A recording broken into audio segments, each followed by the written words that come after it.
성도 여러분 안녕하세요. 2월 10일 목요일 아침 은혜롭고 복된 시간 오늘의 말씀과 찬양입니다. 하나님의 선민이라 불리우는 유대인들에게 허락하신 특권은 하나님의 말씀을 맡겼다는 사실입니다.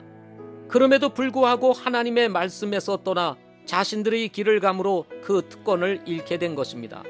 이는 마치 에서가 장자권을 야곱에게 팔아 장자권이 야곱에게로 넘어간 것과 같은 것입니다. 유대인들에게 주어졌던 하나님의 은혜가 이방인들에게도 주어지게 된 이유인 것입니다. 결과 이방인들도 예수님을 믿고 구원을 받게 되었고 하나님의 말씀에 순종하며 살 수 있는 은혜가 주어지게 된 것입니다. 하나님은 살아계신 분이시며 또한 그분의 말씀도 살아있는 말씀입니다.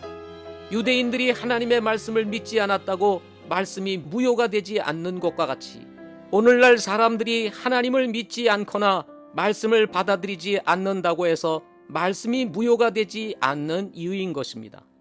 인생의 근본적인 기갈은 양식과 물이 없어서가 아니라 말씀을 듣지 못한 기갈이라고 아모스 대언자가 대언한 것과 같이 성도들이 살고 있는 이 시대에도 하나님의 말씀은 절대적으로 필요한 양식과 같은 것입니다.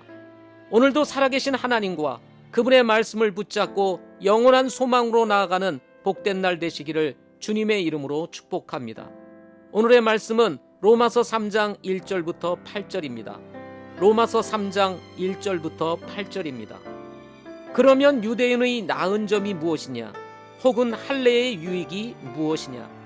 모든 면에서 많으니 주된 이유는 그들에게 하나님의 말씀들이 맡겨졌다는 것이라.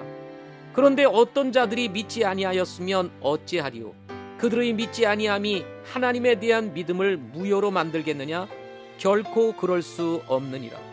참으로 하나님은 진실하시되 사람은 다 거짓말쟁이라 할지어다. 이것은 기록된 바 이로써 주께서 주의 말씀하신 것에서 의롭게 되시고 판단하실 때에 이기시리이다 함과 같으니라. 그러나 우리의 불의가 하나님의 의를 드러내면 우리가 무슨 말을 하리요? 내가 사람으로서 말하노니 보복하시는 하나님께서 불의하시냐? 결코 그럴 수 없느니라. 그러면 하나님께서 어찌 세상을 심판하시리요? 만일 내 거짓말을 통해 하나님의 진리가 더욱 풍성하게 되어 그분이 영광을 얻게 되었다면 어찌하여 내가 여전히 또한 죄인으로 심판을 받느냐?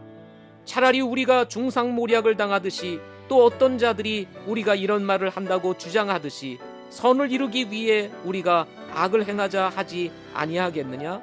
그들이 정죄받은 것이 옳으니라. 아멘.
Amen.